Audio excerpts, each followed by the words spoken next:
Basically ವಿಜ್ಞಾನ ಅನ್ನುವಂತಹ ಪದವನ್ನ ಹೆಂಗೆ ನಾವು ನೋಡಬೇಕು ಅಂತ. ಜ್ಞಾನ ಅನ್ನೋದು ಸಾಮಾನ್ಯ ತಿಳುವಳಿಕೆ, ವಿಜ್ಞಾನ ಅನ್ನೋದು ಅದೇ ವಿಷಯದಲ್ಲಿ ಆಳವಾದ ತಳಸ್ಪರ್ಶಿಯಾದ ತಿಳುವಳಿಕೆ.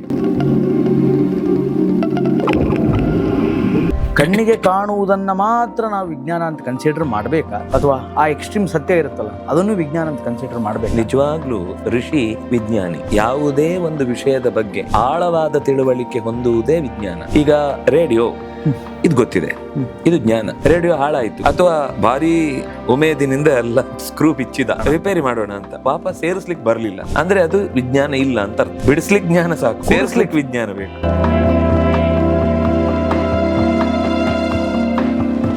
ಹಿರಿಯರು ಹೇಳಿದ್ರು ಅಂತ ಮಾತಕ್ಕೆ ಅದೆಲ್ಲ ತಪ್ಪು ಅನ್ನೋದು ತಪ್ಪು. ನಮ್ಮಲ್ಲಿ ಎರಡು ತರದ ಎಕ್ಸ್ಟ್ರೀಮ್ ಇದೆ, ಮಧ್ಯದಲ್ಲಿ ಯಾರು ಇಲ್ಲ. ಇನ್ನೊಂದಿದೆ, ಹೊಸ್ತು ಬಂದದ್ದೆಲ್ಲಾ ತಪ್ಪು ಅನ್ನುವಂತ ಒಂದು ಜಿಡ್ಡಿನ ಮನುಷ್ಯರು ಇದ್ದಾರೆ, ಜಾಡ್ಯಮಯ ಬದುಕು. ಇನ್ನು ಹೊಸ್ತು ಮಾತ್ರ ಸತ್ಯ, ಉಳಿದಕ್ಕೆ ಯಾವುದಕ್ಕೂ ಅರ್ಥವೇ ಇಲ್ಲ ಅನ್ನುವ ಇನ್ನೊಂದು ತೀರಾ ನಾವು ಅಗ್ರೆಸಿವ್ ಪ್ರೋಗ್ರೆಸ್ಸಿವ್ ಅಂತ ಹೇಳ್ಕೊಂಡು ಓಡಾಡುವ ಪ್ರಗತಿ ಪರರು ಇದ್ದಾರೆ. ಆದ್ರೆ ಇದೆಲ್ಲದರ ನಡುವೆ ಸತ್ಯ ಇದೆ. ನೀವು ಎಡ ಬಲ ಅನ್ನೋದರ ಬದಲು ಮಧ್ಯದಲ್ಲಿ ದೇಹ ಇದ್ರೆ ತಾನೇ ಎಡಬಲ, ದೇಹವೆಲ್ಲಿದ್ರೆ ಎಡವೆಲ್ಲಿದೆ, ಬಲ ಎಲ್ಲಿದೆ. ಆ ಹಿನ್ನೆಲೆಯಲ್ಲಿ ನಾವು ಧಾರ್ಮಿಕತೆಯ ವಿಜ್ಞಾನವನ್ನ ಹುಡುಕುವ ಪ್ರಯತ್ನ ಮಾಡಬಹುದು.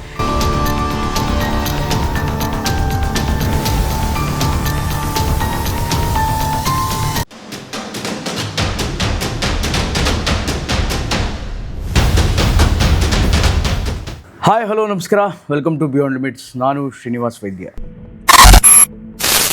ಭಾರತ ಅನೇಕ ಸಂಸ್ಕೃತಿ ಸಂಪ್ರದಾಯಗಳನ್ನು ಒಳಗೊಂಡಿರ್ತಕ್ಕಂಥ ದೇಶ. ನಾವು ನಮ್ಮ ದೇಶದಲ್ಲಿ ವಿಭಿನ್ನತೆಯಲ್ಲಿ ಏಕತೆಯನ್ನು ನಿರಂತರವಾಗಿ ಕಂಡುಕೊಂಡು ಬರ್ತಾನೆ ಇದ್ದೀವಿ. ಅನೇಕ ಆಚಾರ, ಶಿಷ್ಟಾಚಾರ, ಪದ್ಧತಿ, ಸಂಪ್ರದಾಯ ಇದೆಲ್ಲವೂ ಕೂಡ ನಮ್ಮ ದೇಶದಲ್ಲಿ ಬಹಳ ದೊಡ್ಡ ಮಟ್ಟದಲ್ಲಿ ಮನೆ ಮಾಡಿದೆ.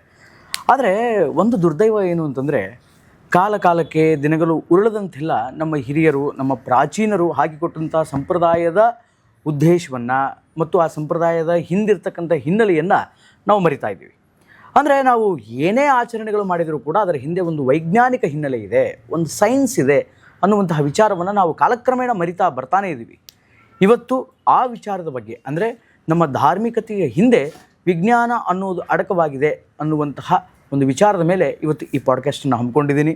ಈ ಪಾಡ್ಕಾಸ್ಟ್ನಲ್ಲಿ ಆ ವಿಚಾರವನ್ನು ನಿಮಗೆ ತಿಳಿಸೋದಕ್ಕೆ ನಿಮ್ಮೆಲ್ಲರಿಗೂ ಚಿರಪರಿಚಿತರಾಗಿರುವಂತಹ ವಿದ್ವಾನ್ ಶ್ರೀ ಕೃಷ್ಣರಾಜ್ ಕುತ್ಪಾಡಿ ಅವರಿದ್ದಾರೆ. ಆಚಾರ್ಯರೇ, ನಮಸ್ಕಾರ. ನಮಸ್ಕಾರ. ಹೇಗಿದ್ದೀರಿ? ನೀವು ಅದನ್ನೇ ಕೇಳಿದ್ರೆ ಚೆನ್ನಾಗಿದೆ. ಈ ಹಿಂದಿನ ಪಾಡ್ಕಾಸ್ಟ್ ಬಗ್ಗೆ ಅಥವಾ ಹಿಂದಿನ ವಿಡಿಯೋಸ್ಗಳು ಏನು ಮಾಡಿದ್ವಿ, ಮಹಾಭಾರತ ಕುರುಕ್ಷೇತ್ರ ಸೀರೀಸ್ ಆಗಿರ್ಬೋದು ಅಥವಾ ಬೇರೆ ಬೇರೆ ವಿಚಾರಗಳ ಬಗ್ಗೆ ನಾವು ಮಾತನಾಡಿದ ವಿಡಿಯೋಸ್ಗಳೇನಿದೆ, ಅದ್ರ ಬಗ್ಗೆ ಏನಾದರೂ ಪ್ರತಿಕ್ರಿಯೆ ಏನಾದರೂ ಬಂತ? ಸಿಕ್ಕಾಪಟ್ಟೆ ಪ್ರತಿಕ್ರಿಯೆ. ಅಂದ್ರೆ ತುಂಬಾ ಗಂಭೀರವಾಗಿ ಕೇಳೋರಿದ್ದಾರೆ ಅಂತ ನನಗೆ ಗೊತ್ತಾಯ್ತು. ಸಾಮಾನ್ಯ ಏನಾಗ್ತಿತ್ತು, ಈಗದ ಒಂದು ಟ್ರೆಂಡ್ ಅಲ್ಲಿ ವೇದಿಕೆಗೆ ಬಂದು ಕೇಳೋರ ಸಂಖ್ಯೆ ಕಮ್ಮಿ ಆಗ್ಬಿಟ್ಟಿದೆ. ಆಗ ಏನ್ ಅನ್ನಿಸ್ತಿತ್ತು ಅಂದ್ರೆ, ಜನರಿಗೆ ಆಸಕ್ತಿಯೇ ಹೋಗ್ಬಿಟ್ಟಿದೆ ಅಂತ ಅನ್ನಿಸ್ತಿತ್ತು. ಕೆಲವೊಂದು ಕಾರಣ ಇದೆ, ಯಾಕಂದ್ರೆ ಹಿರಿಯರು ಬರ್ತಾ ಇದ್ದದ್ದು, ಅವ್ರನ್ನ ಬಿಟ್ಟು ಹೋಗ್ತಾ ಇದ್ದವ್ರು ಕಿರಿಯರು, ಅವ್ರು ಬ್ಯುಸಿ ಆಗ್ಬಿಟ್ರು. ಕೊರೋನಾ ಇದ್ದಾಗ ಎಲ್ಲೂ ಹೊರಗೋಗ್ಲಿಕ್ಕಿಲ್ಲ ಅಂತ. ಆದ್ರೆ ಅದಕ್ಕೆ ಇನ್ನೊಂದು ಮುಖ ಮಾಧ್ಯಮಗಳ ಮೂಲಕ ಮನೆಯಲ್ಲೇ ಒಂದು ದೊಡ್ಡ ಸ್ಕ್ರೀನ್ ಹಾಕ್ಕೊಡ್ತೀವಿ ಅಂತ ಒಂದು ಶುರುವಾಗಿದ್ದರಿಂದ, ಮತ್ತು ಕಲಿಲೇಬೇಕು ಅಂತಿದ್ದವರಿಗೆ ಆ ಊರಲ್ಲಿ ಅಂಥದ್ದೊಂದು ವೇದಿಕೆ ಇಲ್ಲದೆ ತುಂಬ ಕಷ್ಟಪಡುವಂತಹ ಸ್ಥಿತಿಯಲ್ಲಿದ್ದಾಗ ಈ ಮಾಧ್ಯಮ ಅನ್ನೋದು ಅವರ ಕೈ ಹಿಡಿಯಿತು ಅಂತ ಅನಿಸುತ್ತೆ. ಅಂತಹ ಮಾಧ್ಯಮದ ಮೂಲಕ ಕೇಳಿ ಸಂತೋಷಪಟ್ಟವ್ರು ಬಹಳ ಜನ ಇದ್ದಾರೆ. ಯಾಕಂದರೆ ನಾವೀಗ ಇಲ್ಲಿ ಯಾರು ಇಲ್ಲದೆ ಕುತ್ಕೊಂಡು ಹರಟೆ ಹೊಡಿತಾ ಇರೋದು. ಆದರೆ ಆ ಹರಟೆಯಲ್ಲೂ ನೀವು ಎಲ್ಲರ ಪ್ರತೀಕವಾಗಿ ಕೂತು ಮಾತಾಡ್ತೀರಿ. ಆದ್ದರಿಂದ ಅವರಿಗೆ ಆ ಮಾತುಕತೆಯ ಮಧ್ಯದಲ್ಲಿ ಒಂದು ನಮ್ಮ ಅಸ್ತಿತ್ವವು ಅಲ್ಲಿ ಇದೆ ಅನ್ನೋ ಥರ ಆ ಫೀಲಿಂಗು ಅವ್ರಿಗೆ ಕೊಡ್ತದೆ. ಅದರಿಂದ ಚೆನ್ನಾಗಿ ನಾವು ಎಂಜಾಯ್ ಮಾಡಿದ್ವಿ ಅಥವಾ ಸಮಾಧಾನ ಆಯಿತು, ಒಂದು ಒಳ್ಳೆ ವಿಷಯ ಕೇಳಿದ್ವಿ ಅಂತ ನಮಗೆ ತೃಪ್ತಿ ಆಯಿತು ಅನ್ನೋದನ್ನೆಲ್ಲ ಹೇಳ್ತಾರೆ. ನಾವು ಬಹುಶಃ ಅದರ ಮೇಲೆ ಇನ್ನೂ ಬೇಕಾದಷ್ಟು ಮಾತಾಡ್ಲಿಕ್ಕಿದೆ, ನಾವೇನು ಮಾತಾಡಿ ಮುಗಿಸಿದ್ದಲ್ಲ. ನಾವೇನು ಅಂದ್ರೆ ಬಹಳ ಅಲ್ಪ ಮುಗಿಯುವಂತೆ ಮಾಡಿದ್ದು. ಆದ್ರೆ ಕೇಳಿದ್ದಷ್ಟರಲ್ಲಿ ನಮಗೆ ಅನೇಕ ಸಂಗತಿಗಳು ಸಿಕ್ಕಿತು, ಮತ್ತು ಇಂಥ ವಿಷಯಗಳ ಬಗ್ಗೆ ನಾವು ತುಂಬಾ ಇನ್ನೂ ಕುತೂಹಲಿಗಳು, ಇನ್ನಷ್ಟು ಬರಲಿ ಅಂತನ್ನುವ ಆಸಕ್ತಿಕರವಾದ ಮಾತುಗಳೇ ಹೆಚ್ಚು ನಮ್ಮ ಕಿವಿಗೆ ಬಿದ್ದದ್ದಾದ್ರಿಂದ. ಮತ್ತೆ ಉಳಿದಂತೆ ಸಾಮಾನ್ಯ ಎಲ್ಲರೂ ನೋಡುವಂತ ಕಾಂತಾರದ ಬಗ್ಗೆ ಮಾತಾಡಿದಂತೆ ಎಲ್ಲರೂ ಅದ್ರ ಕುತೂಹಲಿಗಳೇ ಆಗಿದ್ರು. ಅದರಿಂದ ಅದರಲ್ಲೂ ಅಂತೂ ಒಂದು ಆ ಪದ ಬಹಳ ವೈರಲ್ ಆಗೋಯ್ತು. ಆದ್ರೆ ನೋಡಿ, ಅಂದ್ರೆ ನೀವು ಆ ಪದದ ಹಿಂದೆ ಇರುವಂತಹ ಒಂದು ಚಿಂತನೆಯನ್ನೇ ಹೇಳಿಕೊಟ್ರಿ. ಹೌದು, ಅಂದ್ರೆ ಅದಕ್ಕೆ ಏನು ಒಂದು ಅರ್ಥ ಅಂತ. ಅಂದ್ರೆ ಪದಗಳಿಗೆ ನಿಜವಾಗೂ ಒಳಗಿಂದೊಳಗೊಂದು ಅರ್ಥ ಇರುತ್ತೆ. ನಮ್ಮಲ್ಲಿ ಭಾರತೀಯರ ಭಾಷೆಗಳಲ್ಲಿ ಅಂತೂ ಸಾಮಾನ್ಯವಾಗಿ ಇರುತ್ತೆ, ಕೆಲವೊಂದು ಸರ್ತಿ ಅಪರೂಪಕ್ಕಿಲ್ಲದೆ ಹೋಗ್ಬೋದು. ಆದರೆ ಸಂಸ್ಕೃತದಲ್ಲಂತೂ ಒಂದು ಎಟಮಾಲಜಿ ಅಥವಾ ಅದನ್ನ ನಿರ್ವಚನ ಶಾಸ್ತ್ರ ಅಂತಾನೆ ಹೇಳುವ ಹಾಗೆ ಬಿಡಿಸಿ ಹೇಳದೆ ಅದಕ್ಕೊಂದು ಅರ್ಥ ಇಲ್ಲದೆ ಒಂದು ಪದ ಇಲ್ಲ. ಯಾಕಂದ್ರೆ ದೇವರು ಕೂಡ ಎಲ್ಲ ಪದದಿಂದ ವಾಚ್ಯ ಅಂತ ಅಂದ್ಮೇಲೆ, ವಾಚ್ಯ ಅಂದ್ರೆ ಏನರ್ಥ? ಅದಕ್ಕೆ ಅರ್ಥ ಇದೆ ಅಂತ ಅರ್ಥ ಅಲ್ಲ. ಅಲ್ಲಿಗೆ ಆ ಅರ್ಥ ಬರಬೇಕು ಅಂದ್ರೆ ಅದು ಇನ್ನೆಲ್ಲೋ ಇದ್ದದ್ರ ಜೊತೆಗೆ ಅವನಿಗೆ ಅರ್ಥ ಬರಬೇಕಾದ್ರಿಂದ ಆ ಒಂದು ಹಿನ್ನೆಲೆಯಲ್ಲಿ ಆ ಶಬ್ದದ ವಿವರಣೆ ನಾವು ಅವತ್ತು ಮಾತಾಡಿದ್ದು. ಅಂತೂ ಇಂಥ ಒಂದು ಚರ್ಚೆಯ ಮುಖ ನಮಗೆ ಕೇಳುಗರಲ್ಲಿಯೂ ಮತ್ತು ನೋಡುಗರಲ್ಲಿಯೂ ಒಂದು ಆಸಕ್ತಿಯನ್ನು ಹುಟ್ಟಿಸುತ್ತೆ ಅನ್ನೋದು ಸತ್ಯ. ಇತ್ತೀಚಿನ ದಿನಗಳಲ್ಲಿ ಬೆಳವಣಿಗೆ ನೋಡಿದ್ದು. ಆದರೆ ಸುಮಾರು ಜನ ನನಗೆ ಹೇಳ್ತಾ ಇದ್ದದ್ದೇನು ಅಂತಂದರೆ, ಬಹಳ ಚೆನ್ನಾಗಿ ಬರ್ತಾ ಇದೆ, ಬಟ್ ಒಂದಿಷ್ಟು ವಿಚಾರಗಳನ್ನು ಇನ್ನೂ ತಿಳ್ಕೊಳ್ಬೇಕು ಅಂಥವರಿಂದ. ಸೊ ಅದಕ್ಕೋಸ್ಕರ ಈ ಟಾಪಿಕ್ ಮೇಲೆ ಮಾತಾಡಿ ಅಂತ ಅನೇಕ ಜನ ಕೇಳಿದ್ದಕ್ಕೆ ಇವತ್ತು ಈ ಟಾಪಿಕನ್ನು ನಾನು ಆಯ್ಕೆ ಮಾಡ್ಕೊಂಡಿದ್ದೀನಿ. ಎಲ್ಲಿಂದ ಪ್ರಾರಂಭ ಮಾಡೋಣ ಆಚಾರ್ಯ? ನಾನೊಂದು ಬೇಸಿಕ್ ಹಾಕಬೇಕು ಫಸ್ಟು. ಹೇಳಿ. ಈ ವಿಜ್ಞಾನ ಅನ್ನುವ ಶಬ್ದದಿಂದ ನಮ್ಮಲ್ಲಿ ಕೇವಲ ಈ ಲ್ಯಾಬೋರೇಟರಿಯಲ್ಲಿ ಗಡ್ಡ ಸುಟ್ಕೊಂಡು ಹೊರಗೆ ಓಡ್ಬಿಡುವ ಒಂದು ದೃಶ್ಯ ನಮ್ಮ ತಲೆಯಲ್ಲಿ ಬರುತ್ತೆ. ಅದು ಮಾತ್ರ ವಿಜ್ಞಾನ ಅಲ್ಲ, ವಿಶಿಷ್ಟವಾದ ಆಳವಾದ ಜ್ಞಾನವು ವಿಜ್ಞಾನವೇ. ಎಕ್ಸಾಕ್ಟ್ಲಿ. ಅದಿಲ್ಲದೆ ನೀವು ಕೇವಲ ಯಾವುದೋ ಲ್ಯಾಬೋರೇಟರಿಯಲ್ಲಿ ಅದು ಫಿಕ್ಸ್ ಆಗಿಲ್ಲ ಅಂದ ಮಾತ್ರಕ್ಕೆ ನೀವು ಅದರ ಹಿಂದೆ ಸೈನ್ಸ್ ಇಲ್ಲ ಅಂತ ಹೇಳಲಿಕ್ಕಾಗೋದಿಲ್ಲ. ಎಲ್ಲದರ ಆಧಾರಭೂತವಾದ ಒಂದು ವಿಷಯ ನಾವು ನೆನ್ಪಿಟ್ಕೊಳ್ಬೇಕಾದ್ದೇನು ಅಂದರೆ, ಅಧ್ಯಾತ್ಮ ಅಥವಾ ಧಾರ್ಮಿಕತೆಯ ಹಿನ್ನೆಲೆಗೆ ನಾವು ಹೋಗುವ ಮುನ್ನ ವಿಜ್ಞಾನಕ್ಕೆ ಕೇವಲ ಹೊರಗಣ್ಣು ಇದೆ, ಅದಕ್ಕೆ ಒಳಗಣ್ಣಿಲ್ಲ. ಒಳಗೇನಾಗ್ತಾ ಇದೆ ಅಂತ ಗೊತ್ತಾಗಲ್ಲ. ಒಳಗೆ ಅಂದರೆ ಇನ್ ದ ಸೆನ್ಸ್ ಅವರು ನಾನು ಸ್ನಾಯು ನೋಡ್ತೇನೆ, ರಕ್ತದಲ್ಲಿ ಏನೇನಿದೆ ಅದನ್ನು ನಾನು ಹೇಳ್ತಿಲ್ಲ. ಅದಕ್ಕಿಂತಲೂ ಆಚೆಗೆ ಕಣ್ಣಿಗೆ, ಕಿವಿಗೆ, ಮೂಗಿಗೆ, ಬಾಯಿಗೆ ಯಾವುದಕ್ಕೂ ಗೋಚರವಾಗದ, ಸೆನ್ಸ್ ಆರ್ಗನ್ಸಿಗೆ ಗೋಚರ ಆಗದ ಒಂದು ಸಂಗತಿಗಳು ಈ ಜಗತ್ತಿನಲ್ಲಿ ನಿರಂತರ ಇದೆ. ಆ ವಿಷಯದಲ್ಲಿ ನೀವು ವೈಜ್ಞಾನಿಕ ಕಾರಣ ಹುಡುಕ್ಲಿಕ್ಕೆ ಹೋಗ್ಬೇಡಿ, ಅದು ನಮ್ಗೆ ಯಾವತ್ತೂ ಗೊತ್ತಾಗಲ್ಲ, ಸಿಗಲ್ಲ. ಆದರೆ ಕಣ್ಣು, ಮೂಗು, ಬಾಯಿ ಇತ್ಯಾದಿಗಳಿಂದ ನಾವು ನೋಡ್ತಾ ಇರುವ ವಿಷಯದಲ್ಲಿ ಅದರ ಹಿಂದೆ ಒಂದು ಏನಾದರೂ ವಿಜ್ಞಾನ ಅಂತ ಹುಡುಕ್ಲಿಕ್ಕೆ ಹೋದರೆ ಅದು ಸಿಗುತ್ತೆ. ಅದರಿಂದಾಗಿ ಎರಡು ಮುಖದಲ್ಲಿ ವಿಜ್ಞಾನ ಇದೆ. ಆದರೆ ನಾವು ಇವತ್ತು ನೋಡ್ತಾ ಇರೋದು ಕೇವಲ ಬಾಹ್ಯ ವಿಜ್ಞಾನ. ಬಿಯಾಂಡ್ ದ ಲಿಮಿಟ್ಸ್ ಇರೋದು ಸಿಗಲ್ಲ, ಖಂಡಿತ ಸಿಗಲ್ಲ. ನಿಮ್ಗೂ ಸಿಗಲ್ಲ, ನಂಗೂ ಸಿಗಲ್ಲ. ಅಂದ್ರೆ ದರ್ಶನಕಾರರಿಗೆ ಸಿಗುತ್ತೆ, ಋಷಿಗಳಿಗೆ ಸಿಗುತ್ತೆ. ಆದ್ರಿಂದಾಗಿ ಅದನ್ನು ಅವರು ದಾಖಲೆ ಮಾಡಿ ಹೀಗಿದ್ರೆ ಚಂದ. ಕೆಲವೊಂದಕ್ಕೆ ನಮ್ಗೆ ಹಾಗೆ ಮಾಡುವಾಗ ಅದರ ಹಿನ್ನೆಲೆಯಲ್ಲಿ ಏನು ಕಾಣಲಿಲ್ಲ ಅಂದ ತಕ್ಷಣ ಅದು ವಿಜ್ಞಾನದ ವ್ಯವಸ್ಥೆ ಒಳಗೆ ಬರುವುದಿಲ್ಲ, ಇದು ಅಡಗುಲಜಿ ಕಥೆ ಅಂತ ತಿರಸ್ಕಾರ ಮಾಡ್ಲಿಕ್ಕೆ ಬರುವುದಿಲ್ಲ. ಅದರಿಂದಾಗಿ ಕಣ್ಣಿಗೆ ಕಾಣುವ ವಿಷಯಗಳಲ್ಲಿ ನಾವು ವಿಜ್ಞಾನದ ಮಾತುಗಳನ್ನು ಒಪ್ಕೊಳ್ಬಹುದು. ಕಣ್ಣಿಗೆ ಕಾಣದ ಸಂಗತಿಗಳಲ್ಲಿ, ನಮ್ಮ ಮನಸ್ಸಿಗೂ ಗೋಚರವಾಗದ ಸಂಗತಿಗಳಲ್ಲಿ ನಾವು ವಿಜ್ಞಾನದಿಂದ ಇದಮಿತ್ತಂ, ಇದು ಹೀಗೆ, ಇದು ಹಾಗೆ. ಯಾಕೆಂದ್ರೆ ವಿಜ್ಞಾನವೇ ಪೂರ್ತಿಯಾಗಿ ಗಟ್ಟಿ ತಾಳಹಲ್ಲಿ ಇಲ್ಲದ ಒಂದು ಸಿದ್ಧಾಂತ. ಇವತ್ತು ಒಪ್ಕೊಂಡದ್ದನ್ನು ನಾಳೆ ಡಿನೈ ಮಾಡ್ಬೋದು, ಹೇಳಕ್ಕಾಗಲ್ಲ, ಚೇಂಜ್ ಆಗುತ್ತೆ. ಆದ್ರೆ ಋಷಿಗಳು ಹೇಳಿದ್ದು ಅವತ್ತಿನಿಂದಲೂ ಇವತ್ತಿನವರೆಗೂ ಅವ್ರ ಮಾತು ಒಂದ್ ಸರ್ತಿ ಹೇಳಿದ್ಮೇಲೆ ನಾಲಿಗೆ ಒಂದೇ ಮಚ್ಚೆ, ಕನ್ಸಿಸ್ಟೆನ್ಸಿ ಚೇಂಜ್ ಆಗಲ್ಲ. ಯಾಕೆಂದ್ರೆ ಅದು ಸಾರ್ವಕಾಲಿಕ ವಿಷಯ. ಇದು ಹಾಗಲ್ಲ. ನಮ್ಮ ಬುದ್ಧಿಮಟ್ಟ ಹೆಚ್ಚಿದ ಹಾಗೆ ಅಥವಾ ಪ್ರಾಕೃತಿಕವಾದ ವ್ಯವಸ್ಥೆಗಳು ಬದಲಾದ ಹಾಗೆ ಸತ್ಯಗಳು ಚೂರು ಮಾರ್ಪಾಡಾಗ್ತಾ ಹೋಗುತ್ತೆ. ಹಾಗೆ ಮಾರ್ಪಾಡಾದಾಗ ನೀವು ಹಿಂದೆ ಹೇಳಿದ್ದು ಇವತ್ತಿಗಾಗಲ್ಲ ಅಂತ ನೀವು ನಿರಾಕರಣೆ ಮಾಡಿದ್ರೆ ಹಿಂದಿದ್ದು ಸತ್ಯನೋ ಇವತ್ತಿದ್ದು ಸತ್ಯನೋ ಅಥವಾ ಇದರ ಮೇಲೆ ಇನ್ನೂ ಒಂದು ಸತ್ಯ ಇದೆಯೋ ಅನ್ನೋ ಕ್ವಶನ್ ಅಲ್ಲೇ ಉಳಿದೋಗುತ್ತೆ. ಅದಕ್ಕೆ ವಿಜ್ಞಾನ ಬೇಕು. ವಿಜ್ಞಾನಿಗೆ ಎಷ್ಟಕ್ಕೆ ಬೇಕು ಅಂದ್ರೆ ನಮ್ಮ ಹೊರಗಿನ ಇಂದ್ರಿಯಗಳಲ್ಲಿ ಏನನ್ನು ನಾವು ಅನುಭವಿಸ್ತೇವೋ ಅಷ್ಟಕ್ಕೆ ವಿಜ್ಞಾನದ ಉತ್ತರ ಹುಡುಕುವುದು ಉತ್ತಮ. ಇನ್ನೂ ವಿಜ್ಞಾನ ಅಂತ ಅಂದ್ರೆ ಋಷಿಗಳ ವಿಜ್ಞಾನಕ್ಕೆ ಹೋಗ್ಬೇಕಷ್ಟೆ. ಅವರು ಹೇಳ್ತಾ ಇದ್ದಾರೆ ಅಂತ ಅಂದ ಮೇಲೆ ನಾವು ಆ ಕಾಣುವ ಕಡೆಗೆ ನಮ್ಮ ಪ್ರಯತ್ನ ಇರಬೇಕು ಹೊರತು ನಮ್ಮ ಕಣ್ಣಿಗೆ ಕಂಡಿಲ್ಲ, ಅವರ ಕಣ್ಣಿಗೆ ಮಾತ್ರ ಕಂಡಿದೆ ಅಂದ್ರೆ ಅದು ಸತ್ಯ ಅಲ್ಲ ಅಂತ ಈ ನಿರ್ಧಾರಕ್ಕೆ ನಾವು ಬರುವ ಹಾಗಿಲ್ಲ. ಪುರಾಣಮಿತ್ಯೇವ ನ ಸಾಧು ಸರ್ವಂ ನಚಾಪಿ ಕಾವ್ಯಂ ನವಮಿತ್ಯವದ್ಯಂ ಸಂತಃ ಪರೀಕ್ಷ್ಯ ಅನ್ಯತರದ್ ಭಜಂತೆ ಮೂಢ ಪರಪ್ರತ್ಯೇನೇಯ ಬುದ್ಧಿ ಅಂತ ಕಾಳಿದಾಸನ ಮಾತು. ತುಂಬ ಚಂದದ ಮಾತು. ಹಿರಿಯರು ಹೇಳಿದ್ದಾರೆ ಅಂದ ಮಾತ್ರಕ್ಕೆ ಜೋತು ಬೀಳುವುದು ತಪ್ಪು. ಎಕ್ಸಾಕ್ಟ್ಲಿ ಅದನ್ನೇ ಕೇಳೋನಿದ್ದೆ ಈಗ. ಹಿರಿಯರು ಹೇಳಿದ್ರು ಅಂದ ಮಾತ್ರಕ್ಕೆ ಅದೆಲ್ಲ ತಪ್ಪು ಅನ್ನುವುದು ತಪ್ಪು. ನಮ್ಮಲ್ಲಿ ಎರಡು ತರದ ಎಕ್ಸ್ಟ್ರೀಮ್ ಇದೆ, ಮಧ್ಯದಲ್ಲಿ ಯಾರೂ ಇಲ್ಲ. ಇನ್ನೊಂದಿದೆ, ಹೊಸ್ತು ಬಂದದ್ದೆಲ್ಲಾ ತಪ್ಪು ಅನ್ನುವಂತ ಒಂದು ಜಿಡ್ಡಿನ ಮನುಷ್ಯರು ಇದ್ದಾರೆ, ಜಾಡ್ಯಮಯ ಬದುಕು. ಇನ್ನು ಹೊಸ್ತು ಮಾತ್ರ ಸತ್ಯ, ಉಳಿದಿದ್ದಕ್ಕೆ ಯಾವುದಕ್ಕೂ ಅರ್ಥವೇ ಇಲ್ಲ ಅನ್ನುವ ಇನ್ನೊಂದು ತೀರಾ ನಾವು ಅಗ್ರೆಸಿವ್ ಪ್ರೋಗ್ರೆಸ್ಸು ಅಂತ ಹೇಳ್ಕೊಂಡು ಓಡಾಡುವ ಪ್ರಗತಿಪರರು ಇದ್ದಾರೆ. ಆದರೆ ಇದೆಲ್ಲದರ ನಡುವೆ ಸತ್ಯ ಇದೆ.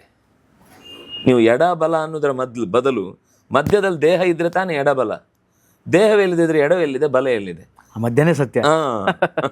ಹಾಗಾಗಿ ಆ ಹಿನ್ನೆಲೆಯಲ್ಲಿ ನಾವು ಧಾರ್ಮಿಕತೆಯ ವಿಜ್ಞಾನವನ್ನು ಹುಡುಕುವ ಪ್ರಯತ್ನ ಮಾಡ್ಬೋದು. ಈ ಬೇಸಿಕಲಿ ವಿಜ್ಞಾನ ಅನ್ನುವಂತಹ ಪದವನ್ನು ಹೆಂಗೆ ನಾವು ನೋಡಬೇಕು ಅಂತ, ಅಂದರೆ ಶಾಸ್ತ್ರೀಯವಾಗಿ ಇದನ್ನು ಹೆಂಗೆ ನೋಡಬೇಕು ಅಂತ, ಅಂದರೆ ಕಣ್ಣಿಗೆ ಕಾಣುವುದನ್ನು ಮಾತ್ರ ನಾವು ವಿಜ್ಞಾನ ಅಂತ ಕನ್ಸಿಡರ್ ಮಾಡಬೇಕಾ, ಅಥವಾ ನೀವು ಹೇಳಿದ ಹಾಗೆ ಕಣ್ಣಿಗೆ ಕಾಣದಂತಹ ಅದು ಒಂದು ಏನು ಎಕ್ಸ್ಟ್ರೀಮ್ ಎನರ್ಜಿ ಇರುತ್ತಲ್ಲ, ಅಥವಾ ಆ ಎಕ್ಸ್ಟ್ರೀಮ್ ಸತ್ಯ ಇರುತ್ತಲ್ಲ, ಅದನ್ನು ವಿಜ್ಞಾನ ಅಂತ ಕನ್ಸಿಡರ್ ಮಾಡಬೇಕು? ನಿಜವಾಗ್ಲೂ ಋಷಿ ವಿಜ್ಞಾನಿ.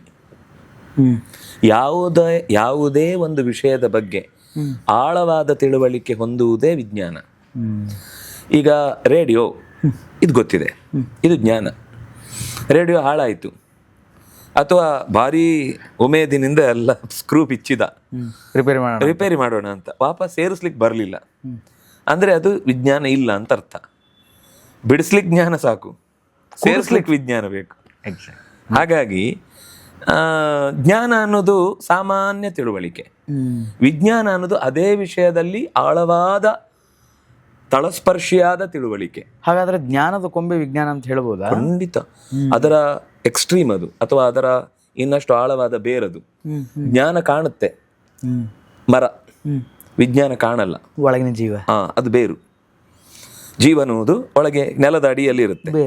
ಅಂದರೆ ಈಗ ನಮಗೆ ಈ ಪ್ಯೂರ್ ಸೈನ್ಸಿಂದ ಏನು ನಮಗೆ ಅದರ ಫಲಗಳು ಸಿಗ್ತಾವಲ್ಲ, ಏನಂತೇವೆ ಅದಕ್ಕೆ ನಾವು ಬೈ ಪ್ರಾಡಕ್ಟ್ಸ್.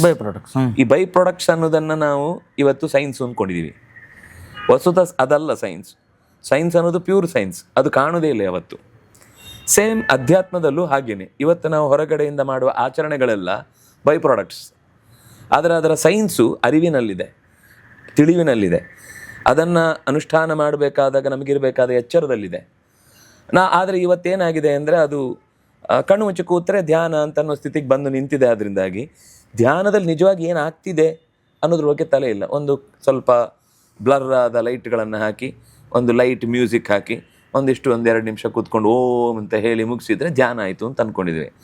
ಅದು ಧ್ಯಾನದ ಹತ್ತಿರವೂ ಬರಲ್ಲ, ಕೇವಲ ಅಷ್ಟೇ ಸ್ಥಿತಿ. ಆದರೆ ಧ್ಯಾನಂ ನಿಶ್ಚಿತ ತತ್ವಸ್ಯ ಅಂತ ಮಧ್ವಾಚಾರ್ಯರು ಆ ಧ್ಯಾನ ಶಬ್ದಕ್ಕೆ ಅವರು ಕೊಡುವ ವಿವರಣೆ ತಂತ್ರಸಾರದಲ್ಲಿ, ಒಂದು ತತ್ವದ ನಿಶ್ಚಯ ಆದಮೇಲೆ ಮಾತ್ರ ನಮಗೆ ಧ್ಯಾನ ಮಾಡಲಿಕ್ಕಾಗುತ್ತೆ. ಈಗ ಒಂದನ್ನು ನಾವು ಡೀಪಾಗಿ ಅದರ ಬಗ್ಗೆ ಆಲೋಚನೆ ಮಾಡ್ತಾ ಇದ್ದೇವೆ ಅಂದರೆ ಅದು ಏನು ಅಂತ ಗೊತ್ತಿರಬೇಕಲ್ಲ. ಕತ್ತಲೇನು ಧ್ಯಾನ ಮಾಡಿ, ಕಣ್ಣು ಮುಚ್ಚು ಕೂಡಿ, ಏಕಾಂತದಲ್ಲಿ ಕೂಡಿ, ವೆಕೆಟ್ ಯುವರ್ ಮೈಂಡ್, ಮನಸ್ಸನ್ನು ಖಾಲಿ ಮಾಡಿ. ಕೃಷ್ಣ ಹೇಳ್ತಾನೆ ಮನಸ್ಸು ಖಾಲಿ ಮಾಡ್ಲಿಕ್ಕಾಗಲ್ಲ. ಸತ್ತ ಅಂತ ಅರ್ಥ. ಅಂದರೆ ಸತ್ತ ಅಂತ ಅರ್ಥ. ಒಂದು ಖಾಲಿ ಮಾಡಿದರೆ ನಾನು ಇನ್ ದ ಸೆನ್ಸ್ ಹೇಳಿ ಹೊರಟದ್ದೇನು ಅಂದರೆ, ಮನಸ್ಸು ಏನನ್ನೂ ಆತುಕೊಳ್ಳದೆ ಇರ್ಲಿಕ್ಕೆ ಬರಲ್ಲ. ಅದಕ್ಕೇನಾದರೂ ಒಂದು ಆಧಾರ ಬೇಕು. ಅದು ಹೀಗೆ ಹಿಡ್ಕೊಂಡು ಜೋತು ಬಿದ್ದಿರ್ಬೇಕು. ಅವ್ರು ಹೇಳೋದು ಏನಕ್ಕೂ ಜೋತು ಬೀಳದೆ ನೀನು ನಿರ್ವಿಕಲ್ಪಕನಾಗು. ಶಬ್ದ ಬಹಳ ಚೆನ್ನಾಗಿದೆ, ಕೇಳಿಸ್ಕೊಳಿಕೆ. ಆಗುದಿಲ್ಲ. ನಹಿ ಕಶ್ಚಿತ್ ಕ್ಷಣಮಪಿ ಜಾತು ತಿಷ್ಠತಿ ಅಕರ್ಮ ಕೃತ್, ಇದು ಕೃಷ್ಣನ ಮಾತು. ನಹಿ ಕಶ್ಚಿತ್ ಕ್ಷಣಂ, ಒಂದು ಕ್ಷಣ ಕೂಡ ಮನಸ್ಸು ಏನನ್ನೂ ಆತುಕೊಳ್ಳದೆ ತಾನು ತಾನಾಗಿ ನಿಲ್ಲಿಕ್ಕೆ ಬರುವುದಿಲ್ಲ. ಮನಸ್ಸು ನಿಲ್ಲಲ್ಲ. ಮನಸ್ಸು ಏನಕ್ಕಾದ್ರೂ ಒಂದು ಹೊರಗೆ ಅಭ್ಯಾಸ. ಅದಕ್ಕೆ ಯಾರೋ ಒಬ್ರು ಹೇಳ್ತಿದ್ರು, ಹರಿಯುವ ನದಿಯ ದಾಸರು ಹೇಳಿದ್ರು, ವಿಜಯದಾಸರು, ಹರಿಯುವ ನದಿಯ ದಿಕ್ಕ ತಿರುಗಿಸಲಬಹುದು, ವೇಗದಿ ಬರುವ ಶೂಲಕ್ಕೆ ಶಿರವ ನೀಡಲಬಹುದು, ಮನಸ್ಸು ನಿಲ್ಲಿಸುವುದು ತರವಲ್ಲ, ಸಾಧ್ಯವೂ ಇಲ್ಲ. ಚಂಚಲಂ ಹಿ ಮನ ಕೃಷ್ಣ ಪ್ರಮಾಥಿ ಬಲವದೃಢಂ, ಇದು ಅರ್ಜುನನ ಪ್ರಾರ್ಥನೆ ಕೃಷ್ಣನ ಹತ್ರ. ಮನಸ್ಸು ತುಂಬ, ಅದಕ್ಕೆ ಅವ್ರು ಕೊಟ್ಟ ಉದಾಹರಣೆ ಎಷ್ಟು ಚೆನ್ನಾಗಿದೆ ನೋಡಿ. ವಾಯೋರಿವ ಸುದುಷ್ಕರಂ ಅಂದರೆ ಗಾಳಿ ಹಿಡಿದೆ, ವಾಯೋ ಇವ ಸುದುಷ್ಕರಂ, ಬರೀ ದುಷ್ಕರಂ ಅಲ್ಲ, ಸಾಧ್ಯವೇ ಇಲ್ಲ ಅಂತ. ಮನಸ್ಸು ಹಾಗೇನೆ ಅಂತ. ಹಾಗಾಗಿ ನೀವು ಮನಸ್ಸನ್ನು ಏನೂ ಇಲ್ಲದಂಥ ಸ್ಥಿತಿಯಲ್ಲಿ ನಿಲ್ಲಿಸಿ ಅನ್ನೋದು ಅಸಾಧ್ಯ. ಮನಸ್ಸು ಏನು ಮಾಡಬೇಕು ಅಂದರೆ ಮನಸ್ಸನ್ನೇ ನಿಲ್ಲಿಸ್ಬೇಕು ಹೊರತು ಮನಸ್ಸಿನಲ್ಲಿ ಏನೂ ಇಲ್ಲದೆ ನಿಲ್ಲಿಸ್ಲಿಕ್ಕಾಗಲ್ಲ. ಮನಸ್ಸನ್ನು ನಿಲ್ಲಿಸೋದು ಅಂದರೆ ಅದು ಜೀವದ ಮನಸ್ಸು ಜಾಗೃತ ಆಗಬೇಕು. ಯಾವುದು ಭೌತಿಕ ಮನಸ್ಸಿದೆ ಅದು ಸ್ಥಗನಗೊಳ್ಳುತ್ತೆ ಅಥವಾ ಮಗ್ನಾಗಿ ಬಿಡುತ್ತೆ. ಆವಾಗ ಜೀವದ ಒಳಗಿನ ಮನಸ್ಸು ಎಚ್ಚರಗೊಂಡಾಗ ಸತ್ಯ ಅನ್ನೋದು ಕಾಣ್ಲಿಕ್ಕಾಗುತ್ತೆ. ಅದು ಋಷಿಗಳ ಕಣ್ಣು. ಆ ಕಣ್ಣಿನಿಂದ ಕಂಡದ್ದು ಯಾವಾಗಲೂ ಏನಿರುತ್ತೋ ಅದನ್ನು ಮಾತ್ರ ಕಾಣುತ್ತೆ. ಈಗದ್ದು ನಿನ್ನೆದು ನಾಳೆ ಮಾತ್ರ ಉಳಿಯುವಂಥದ್ದನ್ನು ಅದು ತೀವ್ರವಾಗಿ ಹಚ್ಕೊಳ್ಳೋದೇ ಇಲ್ಲ. ನಾವು ಇವತ್ತು ನೋಡ್ತಾ ಇರೋದು ಈ ಹೊರಗಿನ ಮನಸ್ಸಿನಿಂದ ಏನಿದೆಯೋ ಅದು ನಾಳೆಗೂ ಬದಲಾಗಬಹುದು, ನಾಳಿದ್ದು ನಮ್ಮ ಆಲೋಚನೆ ಚೇಂಜ್ ಆಗ್ಬೋದು. ಸಿಂಪಲ್ ಒಂದು ಹೇಳ್ತೇನೆ, ಹಿಂದೆ ಎಲ್ಲ ನಮ್ಮ ಊರಲ್ಲಿ ಏನಾದರೂ ತಪ್ಪು ಮಾಡಿದರೆ ಅವನನ್ನು ಊರಿಂದ ಹೊರಗೆ ಹಾಕೋದು ಅಂತ, ಬಹಿಷ್ಕಾರ ಹಾಕೋದು ಅಂತ. ಇವತ್ತು ತಂದೆ ತಾಯಿಗಳೇ ಅವನನ್ನು ಅಮೆರಿಕಕ್ಕೆ ಹಾಕಬೇಕು ಅಂತಲೇ ಶಾಲೆಗೆ ಹಾಕ್ತಾರೆ. ಬಹಿಷ್ಕಾರ ನಾವೇ ಹಾಕ್ತಾ ಇದ್ದೀವಿ. ಆದರೆ ಆವಾಗ ಹಾಕಿದ್ರೆ ಅವಮಾನ, ಈಗ ಹಾಕಿದ್ರೆ ಸನ್ಮಾನ. ಕಾನ್ಸೆಪ್ಟೇ ಚೇಂಜ್ ಆಗೋಯ್ತಲ್ಲ, ಪರ್ಸೆಪ್ಷನ್. ಇದು ತಾತ್ಕಾಲಿಕವಾದ ಒಂದು ಸಾಮಾಜಿಕ ವ್ಯವಸ್ಥೆ ಅಲ್ವಾ? ಹಾಗೇನೆ ಇದು ಎಲ್ಲದರಲ್ಲೂ ಕೂಡ. ಆದರೆ ಋಷಿಗಳು ಹಾಕಿಕೊಟ್ಟ ಪ್ರತಿಯೊಂದು ಏನು ಧಾರ್ಮಿಕ ಸಂಸ್ಕಾರಗಳು, ಹಬ್ಬ ಹರಿದಿನಗಳು ಅಥವಾ ನಮಗೆ ನಿತ್ಯಕ್ಕೆ ಆಚರಣೆಗಳಲ್ಲಿ ಏನು ಕೊಟ್ಟಿದ್ದಾರೆ, ಆ ಕೊಟ್ಟಿದ್ದು ಕೆಲವೊಂದು ಸರ್ತಿ ಅಪ್ಪ ಹಾಕಿದ ಆಲದ ಮರ ಅನ್ನೋ ಥರ ಕೆಲವಿದೆ, ನಾನು ಇಲ್ಲ ಅಂತ ಹೇಳಲ್ಲ. ಆದರೆ ಶಾಸ್ತ್ರೀಯವಾಗಿ ಯಾವುದನ್ನು ಹೇಳಿದಾರೋ ಅದರ ಹಿಂದೆ ಖಂಡಿತ ಒಂದು ಮಜಬೂತಾದ ಕಾರಣ ಇದೆ, ಸಾರ್ವಕಾಲಿಕವಾದ ಸತ್ಯ ಒಂದಿದೆ, ಮತ್ತು ಅರ್ಥ ಮಾಡ್ಕೊಳ್ಳಿಕ್ಕೆ ಅವಕಾಶ ಇರುವಂಥದ್ದನ್ನೇ ಹೇಳಿರ್ತಾರೆ. ಅರ್ಥ ಆಗದ್ದೂ ಇದೆ, ಅದಕ್ಕಿಂತ ಹೆಚ್ಚಿನದ್ದು ಇದೆ. ಆದರೆ ಮಾಡುವ ಎಲ್ಲ ಕೆಲಸಗಳಲ್ಲೂ ಕೂಡ ನಾವು ಒಂದು ವೈಜ್ಞಾನಿಕ ಕಾರಣ ಇರಲೇಬೇಕು, ಇಲ್ಲದೇ ಇದ್ರೆ ಅದು ಆಚರಣೆಗೆ ಅರ್ಹ ಅಲ್ಲ ಅನ್ನುವ ಈ ಸ್ಥಿತಿಯಲ್ಲಿ ನಾವು ನಿರ್ಧಾರ ಮಾಡಬಾರ್ದು. ಅದರಿಂದ ನೀವು ಹೇಳಿದ ವಿಜ್ಞಾನ ಅಂತ ಅನ್ನೋದು ಹೊರಗಿನ ವಿಜ್ಞಾನವೂ ಇದೆ, ಆದರೆ ಆ ವಿಜ್ಞಾನಕ್ಕೆ ಒಂದು ಎಂಡ್ ಇದೆ. ಯಾಕಂದರೆ ಅದು ಸಿದ್ಧ ಅಂತ ಅಲ್ಲ, ಕೊನೆ ಇಲ್ಲ ಅದಕ್ಕೆ. ನಾಳೆ ಮತ್ತೆ ಅದರ ಪರ್ಸೆಪ್ಷನ್ಸ್ಗಳು, ಬೆಳವಣಿಗೆಗಳು, ಬೇರೆ ಬೇರೆ ಥರದ ಚಿಂತನೆಗಳು. ಒಂದು ಕಾಲದಲ್ಲಿ ಗೆಲಿಲಿಯೋ ಹೇಳಿದ್ದನ್ನು ಒಪ್ಪಲಿಲ್ಲ, ಕೆಪ್ಲರ್ ಹೇಳಿದ್ದನ್ನು ಒಪ್ಪಲಿಲ್ಲ, ಅವನನ್ನ ಬಹಿಷ್ಕಾರ ಹಾಕಿದ್ದಲ್ಲ, ಬೀದಿಗೆ ತಂದು ಹಾಕಿಬಿಟ್ರು ಅವನನ್ನು. ಆದ್ರೆ ಈಗ ಆ ನಂತರದ ವಿಚಾರಗಳನ್ನ ಅದೇ ವಿಜ್ಞಾನಿಗಳು ಒಪ್ಪಿಯೇ ಮುಂದಿನ ಹೊಸ ಆವಿಷ್ಕಾರಗಳು ಬಂದವು. ಶಾಸ್ತ್ರದಲ್ಲೂ ಕೆಲವೊಮ್ಮೆ ಹರಿಯುವ ನೀರಿನ ಹಾಗಿರಬೇಕು ಅನ್ನೋ ಮಾತನ್ನು ಒಪ್ಕೊಳ್ಳುತ್ತದು. ಕಾಲಕ್ಕೆ ತಕ್ಕಂತೆ ಕೆಲವನ್ನ ಸ್ವಲ್ಪ ಮೂಲ ಧರ್ಮಕ್ಕೆ ಚ್ಯುತಿ ಬಾರದಂತೆ ಸರಿಪಡಿಸಿಕೊಳ್ಬೇಕು, ಸೂಕ್ಷ್ಮವಾಗಿ ಬದಲಾಯಿಸಬೇಕು ಅಂತ. ಆದ್ರೆ ಅದಕ್ಕೊಬ್ಬ ಯಾರೋ ಋಷಿ ಬೇಕು. ನೀವು ನಮ್ಗೆ ಮಾಡ್ಲಿಕ್ಕೆ ಕಷ್ಟ ಆಗುತ್ತೆ ಅಂತ ನಾವೇ ಒಂದು ಹೊಸ ಧರ್ಮಶಾಸ್ತ್ರ ಮಾಡ್ಲಿಕ್ಕೆ ಆಗಲ್ಲ. ಆದ್ರೆ ಮಾಡಿದ ಮೇಲೆ ಅವನಿಗೆ ಸಾಧನೆಗೆ ಅದು ತೊಡಕಾಗಬಾರ್ದು, ಆಚರಣೆ ಸಮಾಜಕ್ಕೆ ತೊಡಕಾಗಬಾರ್ದು, ವ್ಯಕ್ತಿಗತವಾಗಿ ಅನ್ಯಾಯ ಮಾಡ್ಕೊಳ್ಬಾರ್ದು. ಇದೆಲ್ಲ ಗೊತ್ತಿದ್ರೆ ವಿಜ್ಞಾನ ಅನ್ನೋದು ಎರಡೂ ವ್ಯವಸ್ಥೆಗಳಿಗೂ ಹೆಸರು ಒಂದೇ, ಆದರೆ ಅದಕ್ಕೆ ಮಿತಿ ಇದೆ, ಇದಕ್ಕೆ ಮಿತಿ ಇಲ್ಲ ಅಷ್ಟೇ. ಹೊರಗಿನ ಇವತ್ತಿನ ಪ್ರಪಂಚದ ವಿಜ್ಞಾನಕ್ಕೆ ಒಂದು ಮಿತಿ ಇದೆ. ಕೆಲವು ದಿವಸಗಳ ಕಾಲ ಈ ಪದಾರ್ಥ ತುಂಬಾ ಒಳ್ಳೆಯದು ಅಂತ ಹೇಳ್ತಾರೆ, ನೀವು ಆರೋಗ್ಯಕ್ಕೆ ತಗೊಳ್ಳಿ ಹಾಗೆ ಹೀಗೆ ಅಂತ. ಆಮೇಲೆ ಸ್ವಲ್ಪ ದಿವಸ ಆದ್ಮೇಲೆ ಹೇಳ್ತಾರೆ, ಇಲ್ಲ ಈ ಪದಾರ್ಥ ಅನ್ನೋದು ತುಂಬಾ ಆರೋಗ್ಯಕ್ಕೆ ಹಾನಿಕಾರಕ, ಅದರಿಂದ ಇದನ್ನು ತಿನ್ಬೇಡಿ ಅಂತಾರೆ. ಋಷಿಗಳು ಯಾವಾಗಲೂ ಹೇಳಿಬಿಟ್ರು ತಿನ್ಬೇಡಿ. ಯಾಕೆ ತಿನ್ಬೇಡಿ ಅಂದ್ರೆ ನಮಗೆ ಎರಡಿದೆ, ಒಂದು ಹೊಟ್ಟೆ ಅಂತ ಒಂದಿದೆ, ಒಂದು ತಲೆ ಅಂತ ಒಂದಿದೆ. ಕೆಲವು ತಲೆಗೆ ಆಹಾರ ಬೇಕು, ಕೆಲವು ಹೊಟ್ಟೆಗೆ ಆಹಾರ ಬೇಕು. ಹೊಟ್ಟೆಗೆ ಆಹಾರ ಬೇಕು ಅಂದಾಗ ದೇಹಕ್ಕೆಲ್ಲ ಒಳ್ಳೆ ಪುಷ್ಟಿ ಕೊಡ್ಬೋದು, ತುಷ್ಟಿ ಕೊಡ್ಬೋದು. ಆದ್ರೆ ಅದು ಮೆದುಳಿಗೆ ಹತ್ತಲ್ಲ ಅನ್ನೋದ್ರ ಜೊತೆಗೆ ನಮ್ಮ ಅಧ್ಯಯನಕ್ಕೆ, ಮನಸ್ಸಿಗೆ ತುಂಬಾ ವಿಕಾರ ಉಂಟು ಮಾಡುತ್ತೆ. ಹೊಟ್ಟೆಗೆ ಸಂಬಂಧಪಟ್ಟ ಆಹಾರ ಹೊಟ್ಟೆಗೆ ಚೆನ್ನಾಗಿದೆ, ಆರೋಗ್ಯಕ್ಕೆ ಚೆನ್ನಾಗಿದೆ, ಡಾಕ್ಟರ್ ತಗೊಳ್ಳಿ ಅಂತಾನೂ ಹೇಳಿರ್ಬೋದು. ಯಾಕೆಂದ್ರೆ ಇವತ್ತಿನ ವಿಜ್ಞಾನದಲ್ಲಿ ತಲೆಯ ಬಗ್ಗೆ ಯೋಚನೆಯನ್ನು ಮಾಡಲ್ಲ, ಮನಸ್ಸಿನ ಬಗ್ಗೆ ಯೋಚನೆಯನ್ನು ಮಾಡಲ್ಲ. ಕೇವಲ ದೈಹಿಕವಾದ ಬಲವನ್ನು ಮಾತ್ರ ಗಮನಿಸ್ತೇವೆ. ಆದರೆ ಬೌದ್ಧಿಕವಾದ ಬೆಳವಣಿಗೆಯನ್ನೂ ಗಮನಿಸಿ ಈ ದೇಶ ಬೆಳೆಯುವುದು. ಇದಕ್ಕೆ ಭಾರತ ಅಂತ ಹೆಸರು. ಅಂದ್ರೆ ತಿಳಿವು, ತಿಳಿವಿನಲ್ಲೇ ಆಸಕ್ತಿ ಇರುವ ಜೀವ ಈ ದೇಶದ್ದು. ತಿಳಿವಿಲ್ಲದೆ ಇದ್ರೆ ಈ ದೇಶಕ್ಕೆ ಅಸ್ತಿತ್ವವೇ ಇಲ್ಲ. ಯಾಕೆಂದ್ರೆ ತಿಳಿವಿನ ಹೊರತಾದ ಬೇರೆ ಬೇರೆ ಕ್ಷೇತ್ರಗಳಲ್ಲಿ ನಮ್ಮಕ್ಕಿಂತ ದಾಪುಗಾಲು ಹಾಕಿಕೊಂಡು ಬಹಳ ದೂರಕ್ಕೆ ಹೋದ ದೇಶಗಳಿದ್ದಾವೆ. ಆದರೆ ಅವುಗಳಲ್ಲಿ ನೆಮ್ಮದಿ ಇಲ್ಲ, ಅಥವಾ ಅವುಗಳಲ್ಲಿ ಸತ್ಯ ಇಲ್ಲ. ಇಲ್ಲ ಅಂದ್ರೆ 63 ಕೋಟಿ ಜನ ಪ್ರಯಾಗದಲ್ಲಿ ಬಂದು ಸೇರ್ತಿರ್ಲಿಲ್ಲ. ಬ್ಯೂಟಿ ಅಲ್ವಾ?